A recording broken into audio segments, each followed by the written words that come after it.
All right, greetings everyone, my people. I told you that Nigeria can never escape the wrath of America. As I'm speaking to you, there's this one man that have been pushing forefront. This one man have gathered a lot of evidence that the US needs to bring Nigeria down.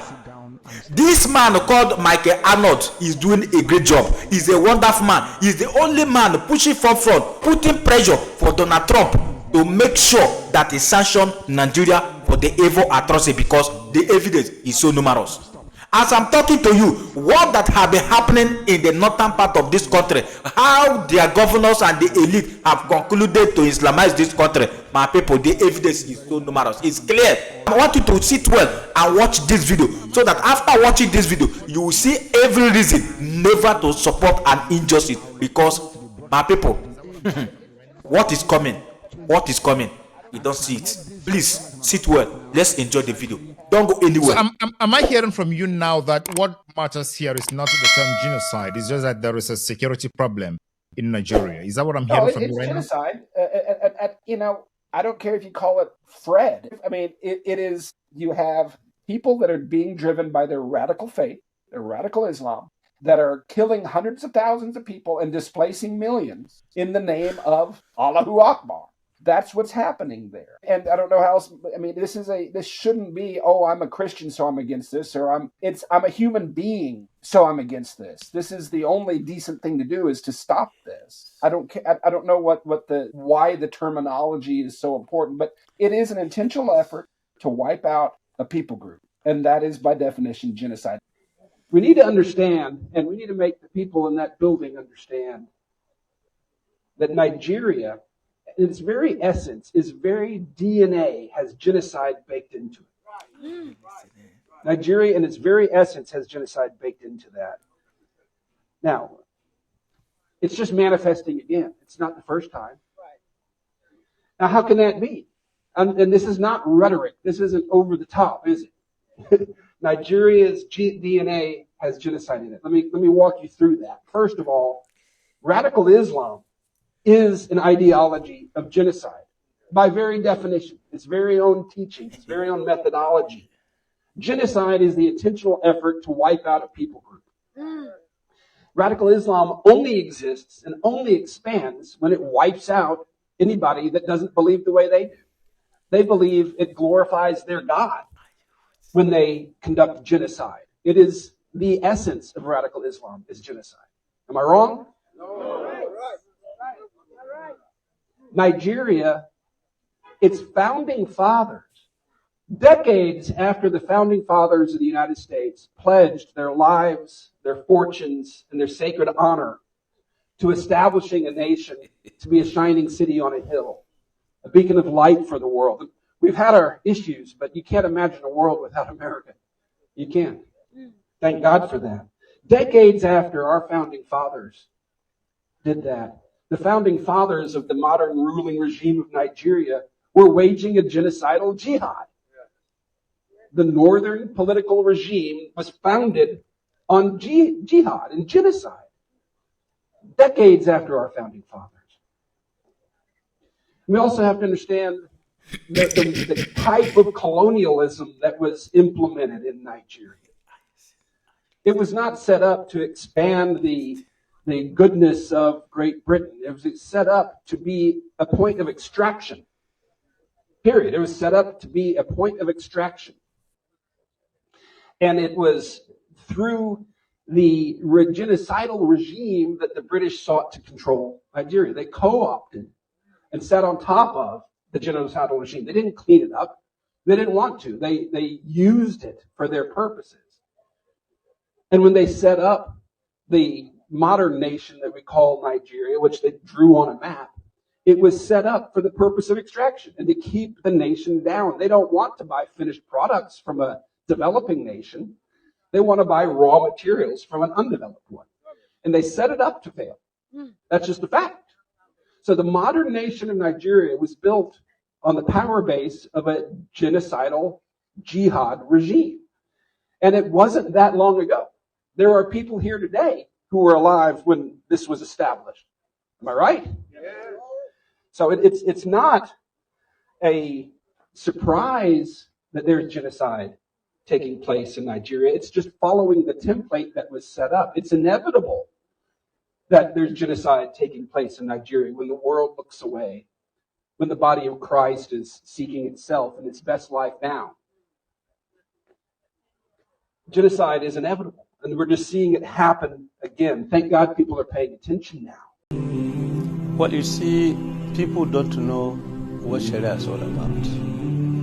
First of all, Sharia is the principles and practice of Islam. You can't separate Sharia from Islam. They are one and one. So any Muslim who tells you that he doesn't want to live Islam according to Sharia, then he's not a Muslim. Do you think Nigeria should become a Sharia nation? That is my ambition, and that is the ambition of every Muslim in this country. So, as a leader, governor, chairman, president, you are expected to run your affairs with the dictates of Sharia. So, as a leader, governor, chairman, president, you are expected to run your affairs with the dictates of Sharia. Item 62 says National Assembly shall not make any law that affects Islamic law. It is second schedule. So this amendment is against second schedule item 60. Well, you see, people don't know what Sharia is all about. First of all, Sharia is the principles and practice of Islam. You can't separate Sharia from Islam. They are one and one. So any Muslim who tells you that he doesn't want to live Islam according to Sharia, then he's not a Muslim, because he doesn't even know what is Islam. If you are a Muslim, you have to live your life according to the dictates of Sharia. From the time you are born up to the time you will marry, the relationship between you and your parents when you are small, your responsibility to them or their responsibility to you, the relationship between you and your wife, if you marry, how you will marry, your responsibility to your wife, then your responsibility to the neighbors, to the entire society, is all defined under Islam, under Sharia. That is what is called Sharia. It is not just the capital punishment that people are talking about. This is just part of one aspect of Sharia. The major aspect of Sharia is called mu'amala. That is how you relate to human beings, other human beings, even animals. There are ways we have to cut and kill our animals. There are ways you enter toilet. There is way you come out of toilet. So everything in Islam is defined under Sharia. So it's a code of life for Muslims. So as a leader, governor, chairman, president, you are expected to run your affairs with the dictates of Sharia. In Nigeria, Sharia has been instituted as a main body of civil and criminal law in 12 Muslim majority states since 1999, when the then Zamfara state governor Ahmed Sani Yerima began the push for the institution of Sharia at the state level of the government. A declaration of full Sharia law was made in the 12 states in that year, and the states created Islamic legal institutions such as Sharia Commission and Zakata Commission, and a Hizbah, a sort of an Islamic police, according to some critics, like Neo Igwe, the chairman of the Board of Trustees for the Humanist Association of Nigeria then. The adoption of Sharia law violates Article 10 of Nigerian Constitution, guaranteeing religious freedom. So the question implies, how can a law, the Sharia law, now violate Nigerian Constitution? The incompatibility test has failed there. And when you look at this map, the green side was said to have no place of Sharia.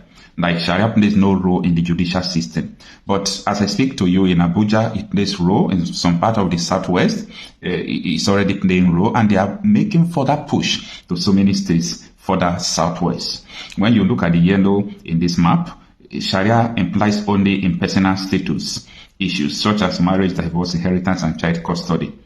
But otherwise, the legal system is secular. That was then, but now it is opposite. But when you look at the indico, I think it's violent or indico, the color there, Sharia implies in full, including personal status issues and criminal law. So Sharia operates fully in this state. And when you look at it, you have people in this area who are doing all sort of things against people. In this area, was a place where Deborah was murdered because she posted something on her WhatsApp group. And you can see that up to 44 lawyers stood for people who burn someone alive.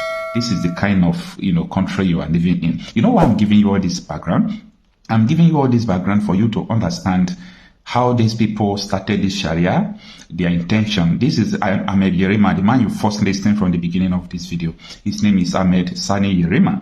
Sani Yerima was a governor and 3-time senator of the Federal Republic of Nigeria. So when you look at this person, it's a buddy to former President Muhammadu Buhari and a boy to Buhari. So this man has been promoting Sharia, and when they interviewed him, why do you want Sharia in Nigeria? Do you want the whole country to become a Sharia state? He said, it's my ambition and the whole ambition of the whole Muslims in Nigeria. So this is what I want us to talk about in this video. Do you think Nigeria should become a Sharia nation? That is my ambition, and that is the ambition of every Muslim in this country. All right, first and first, I don't want to waste your time in this video. Let me just go straight to the point. You see, Sani Yerima, because a lot of people don't know that his name is also Ahmed. So let me not be using Ahmed Yerima so that you will not be thinking of the Navy officer that had, issue with Wike the other day. So his name is Sani Yerima. Okay, let me withhold the Ahmed there. So this man said that as a Muslim, even though you are a governor, you are a president, as a Muslim, everything you are going to do is going to go on a Sharia way. I want you to pause and think. I want you to pause and think. He said, everything you are doing as a Muslim, you are a president, you are a governor, you must do it on a Sharia way. And he said it's a deception for Muslims not to say they are not practicing Sharia. That every Muslim, that Sharia is a part of Muslim. Do you get it? Sharia is a part of Muslim. There is a reason why I am bringing out all these things to you. Now, anytime I make video about the upcoming, Sharia crisis and Sharia war that we know in 2026, so many of my friends who are Muslim, have a lot of them, good friends, okay, good friends. So most of them will chat me, Okocha, look at what you are saying, what do you think about it? I say, I'm not saying this. Your leaders who brought Sharia to Nigeria said that. They made such statement. They said it is their ambition. Ambition is something you crave for, something you search for, something you are seeing it in your mentality and you want to achieve it physically. Ambition is that driving force that makes you to go after something. That is what these people have towards the implementation of Sharia in a holistic form in Nigeria. The confection, let me go straight to this angle for you to understand it better. If you want to start up a business or you want to do anything, there's what they call a mission statement. So that was a mission statement of Sani Yerima when he was pushing after the Sharia crisis in 1999-2000. When he was pushing it. So they asked him, how far? You don't want the whole Nigeria to turn to Sharia. He said that is his ambition. And right from that time till now, these people have been doing this thing little by little. They are not fast, but they are strategic. They are not fast, but they are strategic. They know what they are doing. And now, as I speak to you, all the whole terrorist organization in Nigeria, Boko Haram is not their real name, okay? Boko Haram, ISWAP, all these jihadists, they call bandits. What do they want? All of them said, we want a Sharia state.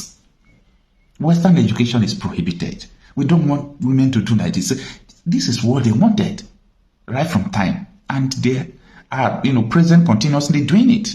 So the issue here is simple. And this type of thing, it is always hard for you to win it with a war because they have infiltrated the society.